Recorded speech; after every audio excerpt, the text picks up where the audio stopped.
Alright then folks, time to wrap things up for the first edition Pathfinder Summoner by talking about how you want to play this build.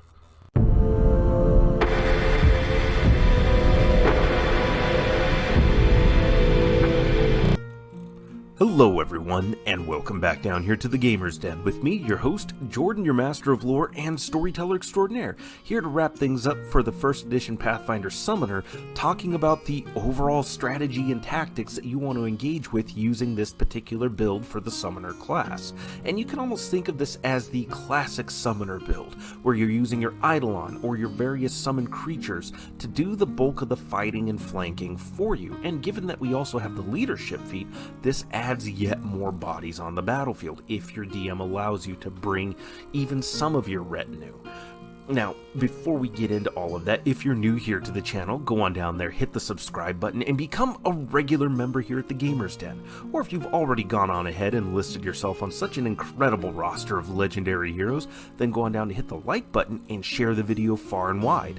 Now, one thing to note here, since we are wrapping things up, that means we will be opening up voting for what class we cover next here at the Gamer's Den from first edition Pathfinder. So you just go over to you click on the channel down there below the video here, you go over to the community tab, and then you'll see the poll there with 5 options for you to choose from. But if you don't see the option that you want, go on down to the comments below and voice which class you would like to see covered next. Don't forget to hit the like button on all of that, spread the word far and wide, yada yada yada, everything we talked about before. Now, when it comes to actually running this class, as we said, this is kind of more of a classic summoner sort of build. Your Eidolon is what's going to be doing the bulk of the fighting for you. At early levels, especially given you're not going to have a whole lot of spells available to you, and not a lot of them being combat spells to begin with, you're probably going to end up using your crossbow a decent amount of the time. Using that means you're going to be able to participate in the fight, but not have to worry so much about getting in too close where you might end up taking a hit. Now, regular viewer and commenter Captain Crank pointed out that a long spear may not be a bad route to go either, because especially once you get to higher levels, you don't have the feats necessary to really lean into being an incredibly effective ranged combatant, so the long spear might be a good way for you to still get in some hits without having to worry about stray shots accidentally hitting your allies or your Eidolon. So that can also be a good option. But even then, melee combat and the crossbow are going to be very, very distant options for you for when you don't really have a lot of options left. You're going to be relying mainly on your summoned creatures and your Eidolon to do the bulk of the fighting. Now, if you use your summoned creatures, you can't use your Eidolon, but that still shouldn't be too much of an issue for you, because when you use summoned creatures, you have a range area where you can place your summoned creatures, so you can very easily help your allies by setting up flanking. Even if you're summoning relatively weak creatures, you're providing a +2 bonus to attack to those allies that are in the midst of the fight. And also, the summoned creatures are getting that +2 bonus as well, so even relatively weak creatures might still be landing some occasional hits and doing some damage, which is great. Even better, if your opponents decide they're going to take a swing at the summoned creatures, that's a net gain for you and your party, because they're just summoned creatures. They're inherently disposable and replaceable. Even if you're not necessarily role-playing your summoner that way, even if you're role-playing them where they value and name the summoned creatures that they're bringing out. If from a mechanics and mathematics standpoint, any hit going towards a summoned creature is a win. Even better if they somehow end up missing, it just makes it so much better, because you still have all your pieces on the field, providing bonuses, doing damage, and absorbing hits that your party's not having to absorb. To top it off, given that most of your spells are more of a buffing, supporting nature, you can do a lot to really boost the effectiveness of your Eidolon or your allies on the battlefield.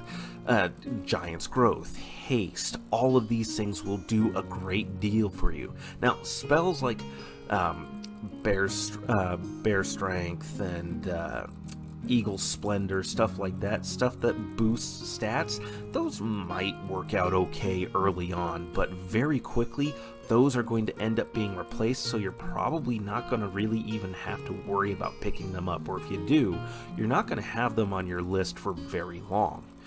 And so those kinds of buffing spells, don't worry about those, but haste, where you're granting an extra attack each round and giving bonuses to movement speed, +1 to AC, reflex saves, initiative, stuff like that, that's insanely valuable. It just absolutely massively increases the combat capabilities of anybody you throw that on.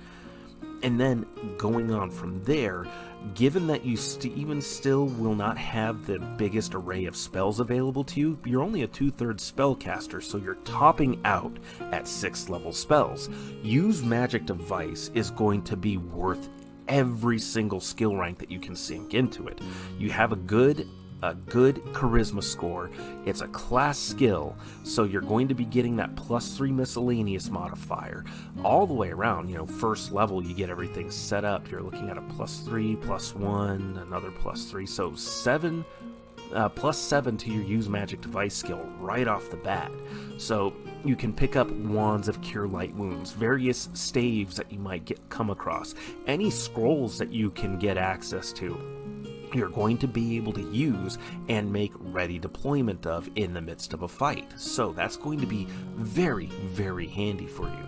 And again, if you're able to take the leadership feat and you're able to bring any amount of the NPCs that you're leading along, you're going to be adding more bodies on the battlefield, making your side have a better and better action economy. But that's also why a lot of DMs tend to disallow the feat. I'm not one of those DMs. Usually what I end up doing is, I explain to my players, you can take this feat, but there's going to be a number of times where I'm just going to set things up where your NPCs are going to be occupied doing other things. Other things can be anything from they're going to be picking the locks, they're going to be holding off lots of other chaff units to try to buy you time, they're going to be holding off other threats, doing things like that. Or if they have a home base, well, you're probably going to want to leave some of these NPCs back at your home base to help maintain things, keep things running, because these are NPCs with class levels, not just NPC class levels, but character classes. So they're going to be much more effective than a lot of other NPCs are at any various kinds of guard duties or maintenance that might need to happen. So that can be a way of dealing with that while not entirely nerfing the leadership feat and still allowing your players to take it. Now, you can't do that all the time, because, well, you do that all the time, then the player's gonna be like, well, why did I even bother taking that? If you allow it, you want them to derive benefit and get some use out of it. So keep that in mind for you DMs out there. And also you players, be flexible and understanding with your DM. Try to help them with keeping track of what's where, who's acting on what initiative order, all of that, especially if you're bringing an Eidolon and a bunch of your cohort along with you through the leadership feat. Be prepared to do a fair bit of bookkeeping in that regard. Overall, though, this is going to be an incredibly effective build. It might be a classic, it's not going to be good at everything, but it's going to be able to do a lot, especially with your Eidolon. As far as your Eidolon build goes, that really depends on what exactly is happening in the campaign, because as we talked about, aquatic form's probably not going to be all that useful to you in most campaigns. Unless the campaign is taking place on the high seas or is significantly interacting with large bodies of water, where you're going to be contending with a lot of seaborne or waterborne threats. I would say overall, something like a tauric form, something Minotaur, Centaur, things like that, where you're part animal, part humanoid kind of build, is probably going to strike a pretty solid balance for you overall. That, or lean into either fully humanoid or of a more animalistic form, because things like Pounce and Raking with Claws is going to be absolutely effective. The other option with the humanoid form is giving them weapons, different kinds of weapons that help to overcome damage reductions and the like. So that way you can take some of the, especially as you advance in level, you take some of the cast off magic items or various kinds of miscellaneous equipment that would otherwise be sold, you know, possibly buy them off of your partners, your teammates, or if they're willing to just give them to you, equip your Eidolon with them, so that way your Eidolon goes into the fight dealing some significant damage. And bear in mind that the humanoid form tends to have some of the higher strength scores overall, so it stacks and synergizes really, really nicely. And throwing the haste spell on that and giant growth absolutely sends everything into the stratosphere. They may not compete with, you know, a full-on fighter, but they're going to give them a good run for their money and make a good showing of their combat potential. All the way around, you have a lot of great options for you here. Now, as far as what other things you could do with this, if you didn't want to exactly follow this guide, look at classes that also rely on charisma. Paladins, bards, things like that are going to really synergize nicely with these class features. Paladins have several features that run off of their charisma, as do bards. Any classes like that will mesh together very nicely. Other areas to look at are going to be looking at similar class abilities. So, I mentioned before, Cavaliers and Summoners could pair very nicely, with the Summoners being able to ride their Eidolons into combat. Now that will necessitate that you probably end up going with a small-sized Summoner, so a gnome or a halfling, something like that. Hell, I like the idea of a Goblin Summoner riding a vaguely ward-shaped Eidolon into a fight. It's kind of a cool idea, but all of these things can kind of mesh together and mix and match pretty nicely in some fairly interesting ways. So those can be some things you would do. The other thing that comes to mind, if you are going to be playing in a higher level campaign, fundamentally changing the build, because the Summoner gets options to where they take on evolution points for themselves, which means you could end up with some better combat potential than you might realize. And so if you were to go with more of a higher strength and constitution build as a Summoner, using your buff spells on yourself and using the various evolution points to kind of take on more of an Eidolon form yourself, you could really actually have some very interesting combat options out there that other classes just really don't get, which makes the Summoner class overall incredibly customizable.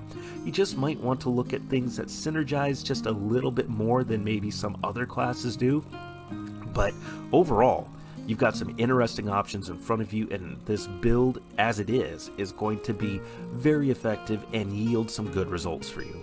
But what do you think? Did you like today's video? Did you dislike it? Did you like the overall guide? Let me know in the comments down below. Hit those like or dislike buttons and we'll engage in discussion. And remember, if you're new here to the channel, go on down there, hit the subscribe button, and become a regular member here at the Gamers Den. Don't forget to go vote over on the community tab, and, well, thank you all so very much for your time, and you all have yourselves a good night.